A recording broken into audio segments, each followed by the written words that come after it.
Okay, hello. If you're watching this video, you want to know a little bit more about how to set up a game in Roll20, and if you're somebody that I play with, this is just probably a little bit more efficient way to disseminate that information rather than trying to find some time to spend like an hour, 2 hours, whatever, figuring all this stuff out. Okay, so I'll be breaking this tutorial into sort of smaller bite-sized chunks, each one sort of taking a look at the parts of my workflow and how I get a game set up, and maybe that's something that you would like to know how to do. We'll also be going through some of the systems in Roll20 as well. Nothing too in depth. There's plenty of other videos for that. This is really just to get you guys situated and just sort of know how to set things up on your own. Okay, so before we do anything, two addendums. Number one, I use game defaults for my maps, and that's going to be reflected whenever I make a new map. And that's a new setting, I believe, available to everybody. And that's accessible by hitting the settings button, game settings, and then moving down to game defaults. And that'll tell you, every time you make a new map, that will tell the game what settings you want without you having to fiddle with them. So page size, background color, whether the grid is enabled or not, how it calculates diagonals, what the color of the grid lines are going to be, the opacity of the grid lines, whether fog of war is enabled, dynamic lighting, all this kind of stuff. We'll talk about that as we're talking about dynamic lighting and this video actually. All right. The other side of this, of course, is the token defaults. These I leave blank just because I find it's easier to make tokens on the fly, and setting these up in game are not hard. But if you would like, you could also just sort of set these things to be automatic. So things like whether players can see the name, the three bars that go along the top that represent scalar things like hit points or whatever, whether they can see the auras or whether they can even control the auras, all this kind of stuff. If they've got light, if they've got sight, if they emit light of any sort, all that kind of thing can be controlled here to default. That means that every token that you create will have these settings as default, just like the maps. So I find it easier to not fiddle with that at all. All right, let's get into it. Oh, yes, I did mention I've got one other thing, and that is before I actually do the maps. This is the first thing we're going to talk about. I actually do what's called an adventure notebook. I guess it's really just literally copying and pasting the text of a pre-written adventure into essentially a searchable document within the Roll20 environment. It's a lot faster than looking through a PDF of it, and it's less resource intensive in that way because you're not going to have multiple programs opened, things like that. But that'll be actually something that happens at the very end. It's not really part of the core workflow for the week-to-week setting up and preparation of the game. So we'll talk about that at the end. Okay, so let's jump to it. In this video, I'm going to talk a little bit about maps and lighting, because that's kind of the first thing to do. The next video is going to be about tokens, and the last video, I guess, will be just about that adventure document I was talking about. All right, well, let's get started. All right, so we're going to join the game. We're using my Giant Slayer adventure as our guideline, and you'll notice I've got a whole bunch of things. I'm just going to quickly clear the chat as soon as it loads in. There you go. Just going to clear chat, and there we go. Okay, so we're back here. This is the default view. This is on the chat box, and just quickly, we should kind of look along the top, and as well, I'm going to introduce some of the terminology here as well. So that's our chat box. This is going to be your asset window. These are on any of the pictures and things that you have. If you've purchased any assets, I've purchased quite a few. Well, not quite a few, not a lot. Some of them, they'll be here. If you've got access to the Pro subscription, your Pro sets will be here. And of course, everybody's got access to the free assets. You've also got your own library. That's all the stuff that you have uploaded. And how much you can upload will depend on your subscription level. That is completely independent of whoever's game you're in. I've got the Pro subscription, which gives me, I don't know, like 10 gigs or something, some pretty large amount, which I'm never really going to reach. Smaller ones, I think, have a limit of 2 gigs, something like that. Okay. Anyway, that's the asset window. All right, that's your handouts window. Looks like a little newspaper icon. That's where you're going to see all of those things. Okay. Next is our compendium. Some games will have this, some games will not. Pathfinder has a compendium. This is some of, not all of, the rules replicated within the Roll20 environment for ease of use and looking things up. Okay, next is your music. We'll talk about music, I think, maybe a little bit later. Maybe I'll make another video about that, but it's pretty simple once you just sort of play around with it. Okay. The last thing here is your macros. You can see I've got a whole ton of those. We'll talk about that in the tokens video. And last thing is, of course, our settings. Right, that's the gear, all that stuff. Feel free to play around with some of these settings, but if you guys probably know already how most of this works. Okay, on the left side, you're going to see a couple of other things. Again, most of this stuff should be familiar, but specifically this, if you are in the GM, this is going to be new.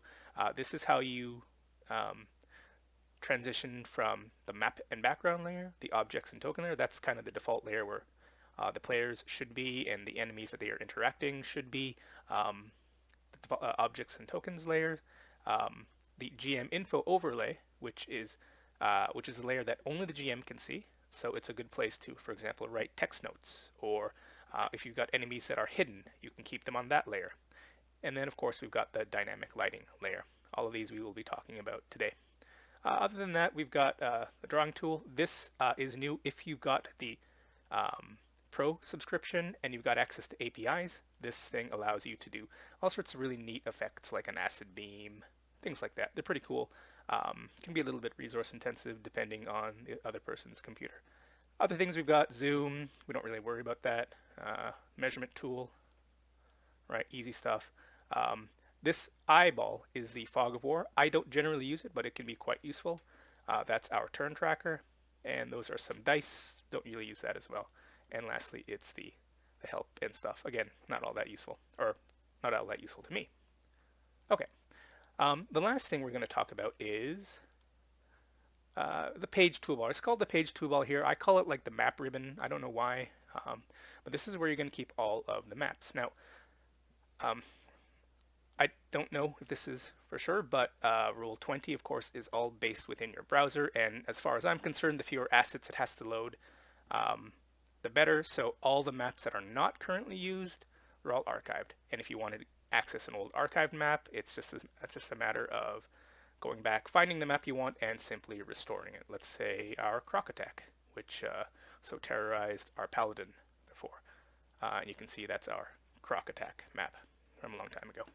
Okay, let's archive that again. Oops. The only way to archive it is to go to another page, a page you are not currently on. Click on the gear icon, hover over the Croc Attack map and the gear icon. Go to the very bottom and archive, and it's archived. Okay. A couple of other things. This is the player ribbon. This is where the players are, and that's the map that they will be seeing. So wherever that ribbon is, that's the map that players will see. Right? And of course you see some of the stuff. You're playing in my game. Spoiler alert, right? Hopefully I'm not going to spoil too much here. Okay. I've got some cool stuff coming up. Whatever. Okay. There is also another functionality about when you want to split the players. Now, I don't know if I can do this because I'm currently on my GM screen, but let me see. If you go down to the player names, the player unit frames, I guess, you can, in fact, drag said player to a map. There we go, it works. And so, if I was a player, I would be on that untitled map, while all the rest of the players would be on the player ribbon. So this is one way that we can split the party. You're not supposed to do that, but that's how that works. When you want that player to rejoin the rest of the party, you just take a little picture, drag it back to the player. You'll know that it's working when the 2 yellow lines come up, and everybody's back together. So a little bit of a way to split the party. It's kind of nice. Works very well. All right, so let's talk about getting a map set up. So the first thing you're going to want to do is when you come into a new map is you're going to make sure that you're on the map and background layer. Now I've got all my maps sort of set up on the side here. You'll see the tokens that are set up for the future as well, but What you're going to do is you're going to simply drag from your computer and plop it down onto the uh, Roll20 environment. Okay, so let's go and let's move that around. Now, the first thing you're actually going to want to do, now this is just some map I found online. Now, first thing you're going to want to do is right-click and go to Advanced and make it a drawing. So is drawing. You're going to click that. So now it's a drawing. What that does is it prevents it from snapping to the grid. Now, it'll snap to the grid because as you begin to adjust these, adjust the sizes of this map, it'll start snapping the grid. It's kind of frustrating. So this way we don't have to worry about that snapping. Now, if you've got a very nice map like this with clearly drawn grid lines, things like that, this actually makes our job a lot easier because Roll20 has a function that will attempt to match the map size. So how you access that is you're going to right click, Advanced, and Align to Grid. Okay, so now that you've got Align to Grid, you've got this grid alignment tool, and what you're going to do is you're going to select a 3x3 square in the image. So here's a good area right here. Let's make that. Let's give that a shot. Now you only get kind of one try at this, but you can do this multiple times. That looks pretty good. And it'll give you something 36 by 37. Yeah, that sounds about right. You're going to hit Align to Grid. And boom. Now suddenly those squares more or less match up with the squares that you have. Alright, so something like that, sure. Right, looks pretty good. There's some other adjustments, like obviously the width here didn't work out too well. Right, and in fact this map is much bigger than the map that we have, so let's deal with that. We're going to find something that seems to work and it doesn't go over the edge of the map. It looks pretty good, right? Okay, something like that. The height of the map seems good, but obviously the width of the map is no good. That's kind of our halfway mark, so we know we need to extend it quite substantially. So let's do that right now. To make the map bigger, we're going to go you're going to bring down the map ribbon or page toolbar. You're going to go onto the page setting, and you can do this while you've got focus on that map. And let's make the width. It says here width. Let's make that width. Let's make it 40. Give us lots of room. Let's change the background as well while we're at it to black. And just so it's a little bit easier to see our grid lines, let's go change our grid color to white and bring the opacity all the way up. Okay, a little bit easier to deal with here. And let's take a look. And indeed, we've got plenty of space on the side. Right, let's close that map ribbon, and now we're just going to adjust it so it matches. So the height was pretty good. Looks like we still need a little bit of fiddling. We can see it here. So we're just going to bring it out. That looks pretty good, right? Something like that. And let's look here on the bottom. And is it too big? Yeah, maybe like that, right? Looks pretty good. We've got some problems over here, so what we're going to do is we're going to go all the way to this side and maybe just shrink it down a little bit. Oh, maybe pull it out a bit. Something like that. All right, that's actually pretty good. You can do it better, and I tend to be pretty fussy about it, but sometimes it just will not work, and you're kind of stuck. All right, looks like actually I can go out a bit more. Something like that. It's not always going to be 100%. A lot of this is going to be guesswork, or sort of like just about right, and that's good. Now, if you want, you can actually now reduce the size. We've got four units, so we can reduce it by 4 units and 4 units. So let's go ahead and do that. So we've got just a 1 unit border all the way around. It's just for completion's sake. So 36 and 21. Okay. While I'm here, let's talk a little bit about scale.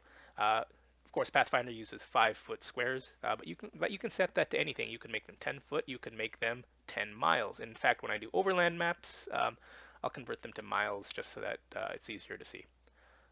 It's easier to see, and it's easier to sort of judge distances there. But the default for the most part you're going to be using is 5 feet. All right, so let's do that, and look at that. All right, looks good. Okay, so that's it, and you're more or less done here with your map layer. Now, if you want, you can leave that grid up there, but this one here is a little bit intrusive. A little bit intrusive. It's a little bit kind of jarring, and it's kind of immersion breaking. So what I actually like to do, especially if it's got a grid pre-installed or pre-drawn on it, is to actually just take that opacity all the way off. And now that grid is invisible. But because our grid lines match up with the ground, or sorry, with the background map, things will still move very nicely. All right, so now that we've done this, we need to take advantage of some of the features that are available for the Plus subscribers, right? Or if you're in a game that features that, and that's going to be dynamic lighting. So how does that work? Well, first thing, we're going to go down to our dynamic lighting layer, and this is the layer that you put all of those little blocking layers. Now, I just took out the grid, but because I will be using that grid to draw my lines, I'm actually going to put it back, and I want to use the lines that are that this grid gives me. It's a little bit easier to see. So we'll bring that back on. All right, we're in our dynamic lighting layer, and the thing that we want to use, the thing we're going to be using the most, is this polygon line. Okay, the polygon line, you can select the color, you can select the fill color, but that's a line, so it doesn't matter. And I usually select white for all of my light blocking layers, and you can choose the size, regular, thin, large. I prefer generally regular and large for doors because they're easier to grasp that way. We're talking about the thickness of the lines. So we have a bunch of things here. If we take a look at our map, we've got some elements that show light. This thing looks like some kind of a hell pit, I don't know, same here. There could be torches set around, we're not really sure. But we have to decide where we want light to be blocked. This will also block vision. We've got a staircase here, and it looks like this is maybe outside. So let's assume that this is the outside of a temple, this is the inside of the temple, pretty dark, and we've got some other things here. It's hard to see. So how do we do it? Well, the easiest is to just sort of start drawing, and I will usually just sort of click on the points, and it'll automatically fill in the lines in between. And one really good tip is if you hold the shift button, it'll automatically snap to an intersection, a grid intersection. That's really good for straight lines like this. And you just sort of keep going on. Now here, I'm going to have to figure something out. Maybe I'll just snap it here. And then here as well, because I want people to sort of see that the wall ends and it doesn't sort of end abruptly. Maybe I'll just sort of go to here. And you're going to keep going, and this will keep going until until you either right click and that'll complete the line, or you go back to your starting point, right? So if you've used any of those tools for selecting in things like GIMP or Photoshop, I'm sure it works the same way. All right, so let's right click, and when that line becomes a little bit gray, it means that that light blocking layer is set down. That's one contiguous line. If you were to, for example, select it and delete it, you will delete that entire thing. So you need to be a little bit strategic in your placement so that you're not, for example, deleting doors. There's no way to delete a part of the line. Unfortunately, it's kind of an all or nothing system. Okay, let's keep going. Let's keep putting in some light blocking layers. So we'll start here. Go here. Again, none of this, you don't, depending on how precise you want to be, that's entirely up to you. I tend to be pretty anal about these things, but that's that. All right, we get this area, and it looks like this area is going to keep going. So let's something like that. If you need to move, just don't touch anything. Just go down to the bottom, scroll across. There you go. All right, and something like this. What does that look like? Maybe that's an open cave. So we'll keep going here. All right, and the other way, of course, you can, instead of right-clicking, is just hit the escape button, and same thing. All right, we'll keep going with the rest of it just quickly because it's worth it. All right, so down here, not sure what this is, so we'll just say that maybe the wall starts back here. And we'll go to here, here, here, there, something like that. All right, nice and easy.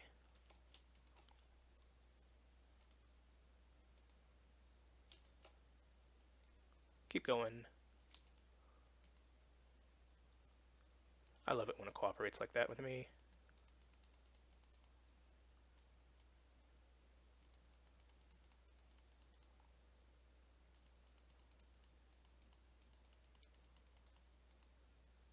And let's assume that that's kind of the end.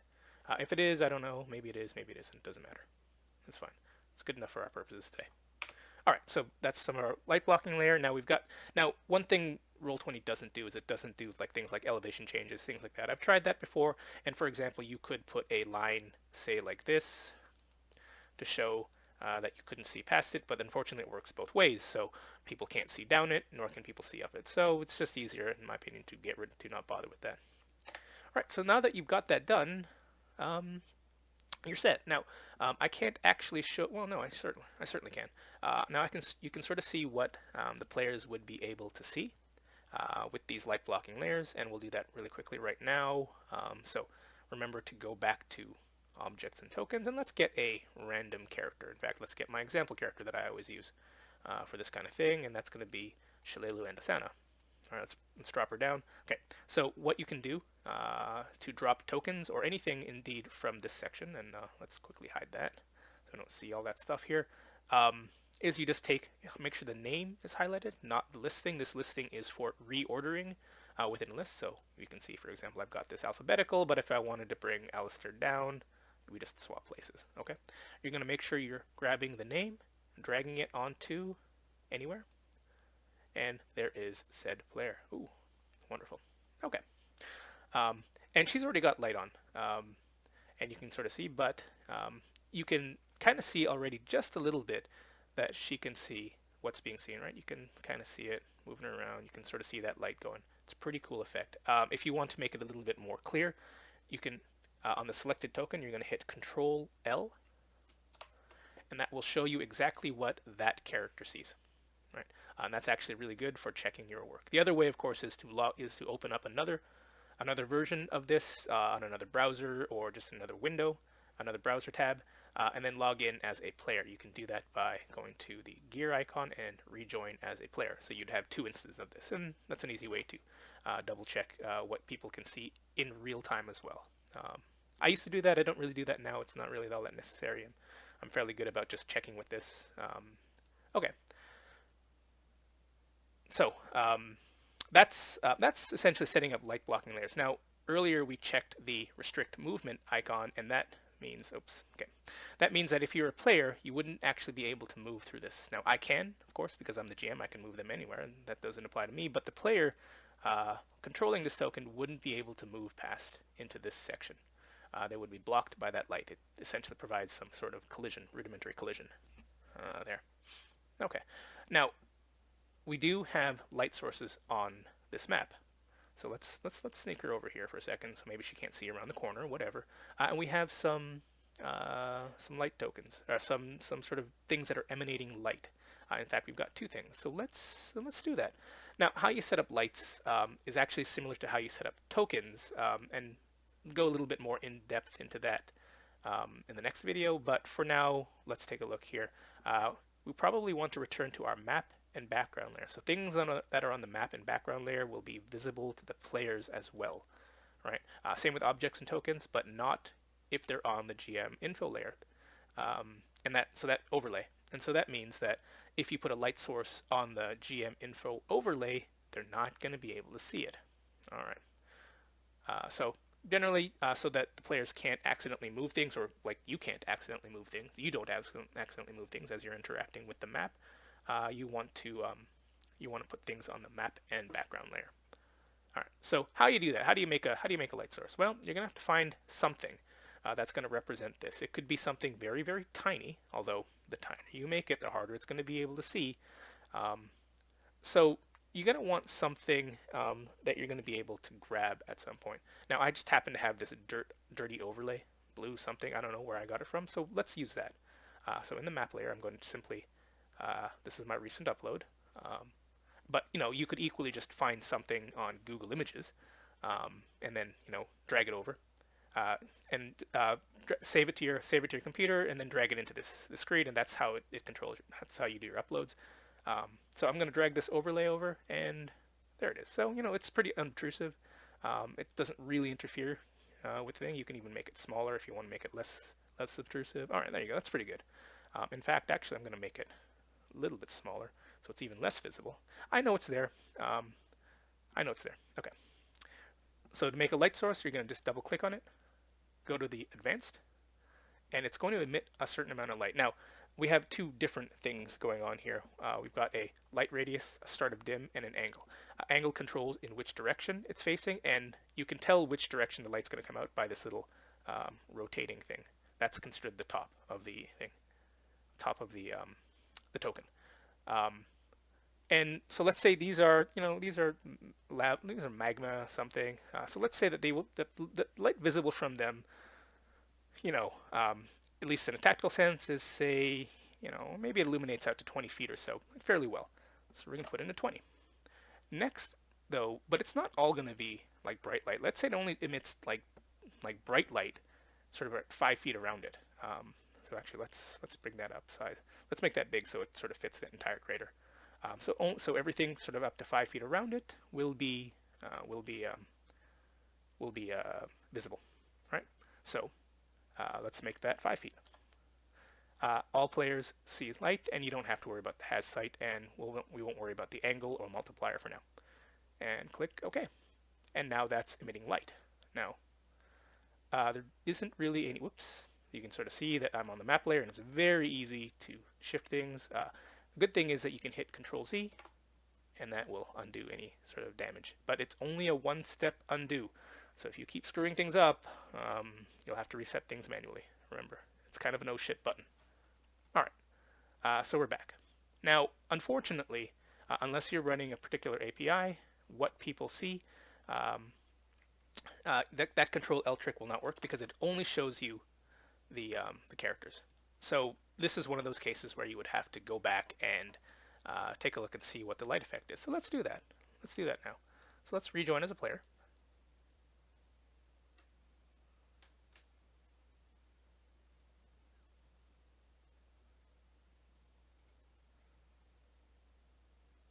And it'll take a little while, because it always does. Always does with the APIs that I'm running. And there you go. And you can actually see that light now. And so even though it's hidden, I can still see it. Now, there are some tools that we can do so it's not visible. And I'll talk about that as soon as we get back. But we can see that that is, in fact, giving off some cool light. This is the player. This is the player level. This is the objects and tokens layer. And the player can see that cool stuff. So it's pretty neat, right? And it shows, you sort of see, right? 5 feet around, it's pretty bright, but out to 20 feet, kind of here, a little bit out here, right? It gets dark. So pretty neat stuff. Okay, let's go back to the GM, to GM controls.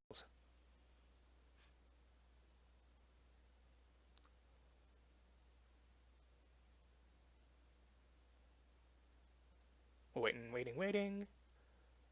And, wow, it's taking a while. And there we go. Okay. Now, I did talk about, we didn't really I kind of gloss over some of the other lighting features. One of the things, and I'm not 100% sure how this works, but, okay, actually, I do. One thing, update only on drop. What happens is you're going to lose that ability. Well, we'll see what that does. Update only on drop means that only when you let go of the token does the vision update. So let's look at that. Take a look, especially at this line. Actually, let's do this.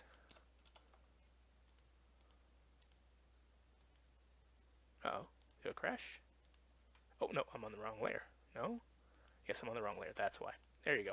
So let's do that. Now, because it's updating only on drop, you can see that I'm not getting that sort of dynamic part of the lighting. It's kind of static. And then boom. Right? So that's something that can do. You can do. I don't usually worry about that. So let's turn that off. Now, the other thing that we have here is the enforced line of sight. Now, what's supposed to happen, as far as I can tell, is that what this allows is that each player can only see what they can see. But, for example, lights like this fire pit here wouldn't be seen because it's currently being blocked by that line of sight. But if you don't have that checked, they would be able to see this line. Now that I have it checked, I've got it checked good. In theory, I shouldn't be able to see this, or at least not directly. I might see some of the bleed out from like down in here because the line of sight only sort of stops here. But I might be able to see some of that, but I shouldn't be able to see the bright part. So let's test that out. Again, rejoining, it takes a while. And the reason I'm not doing it with the Control-L is because the Control-L only shows me what my token, or what the selected token sees, and not what anybody else sees. unless of course you've got an API, which seems to be working in some cases, but doesn't seem to be working in others.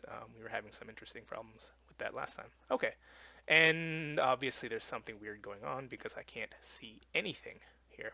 Okay, so don't know what to do, so my suggestion is just leave that unchecked, and what you're going to do is when you've got a room, for example, that's hidden, and let's say you've got like a building that's got multiple rooms and multiple light sources. Within that room, each room is lit, but you don't want to reveal those. Keep those light sources on the GM layer, and then as they enter the room, bring them up to the to the player layer, or to the objects and token layer. So that didn't work. Not sure how it works, to be honest, and so we're just going to leave that unchecked. Okay. All right, and that is really sort of the basics of setting up a map. Now, there are a couple of other things that you can do. For example, you notice we've got some pillars here, so let's quickly put some dynamic lighting on those, some light blocking on those pillars. Here, because they are square, we can actually just use the draw shape tool. Where is it? And let's make that a white square, and we can make maybe some little squares here. If, for example, you have some round columns, and let's say this was a round column, it isn't, but let's say it was, you can hold the Shift, the Alt, there you go, and then you can make that into a circle. It's actually just going to be a square, it just looks like a circle, so kind of pointless, but either way. So you could do these kinds of things, pretty neat stuff. And let's say, as well, one of the things that's kind of interesting is actually dressing up that set. So let's go back to map and background layer, and you can use theater of the mind to describe things, but it's a lot. I think, in my opinion, it's a lot better if players actually get to see things. And let's say right here, it's the sign. It's the site of a grisly battle, and there's some dead people and big pools of blood. So let's try to find some blood. Oops, that's not how you spell blood. All right, that's looking. I've got some blood spatter here. Those will work pretty nicely. Some other things that I have from my pro sets, etc., etc. And of course, it'll pull things from the web. This is actually not true. There's something wrong apparently with the API. It doesn't work, and it'll basically give you results from something like 6 months ago. So it's not very useful for finding new things or very specific things, and you're going to be struggling when you're searching to find cool things. You really are better off just going to Google Image and using that, because that's a much more refined search. However, if you're in a bind, or if you need to do this quickly, for example, we can find some of this splatter here. All right. So let's go. Let's actually say that it was the site of some sort of crazy ritual. So we've got a pentagram. So you can just drag it, and hopefully it'll have some transparency. Where'd it go? There it is. That was weird. And it'll have transparency, and you'll be able to just sort of place it down, plop it down, whatever, right? And so let's see, we've got that. So that's that's just better. You could describe that thing was there, but maybe it's nicer if you actually get to see that it's right there, right? That's just sort of one way to increase immersion. And we can say that maybe there's also a dead guy there, like maybe there's a victim. So we could say, let's look for somebody dead. Well, there's a dead person. Oops. Let's close all these. Oh, there's a dead soldier. That works. So let's say there was a dead soldier here. Right, again, drop it down. For these kinds of things, which are obviously going to try to snap to grid, easier to make them drawings and then just simply resize them that way. It makes it easier. All right, and so now, rather than having to describe it, I mean, you should describe it as well, obviously, but you've now got the that visual representation for the PCs to react to as well, right? And they're going to see that, and it's pretty amazing. Okay.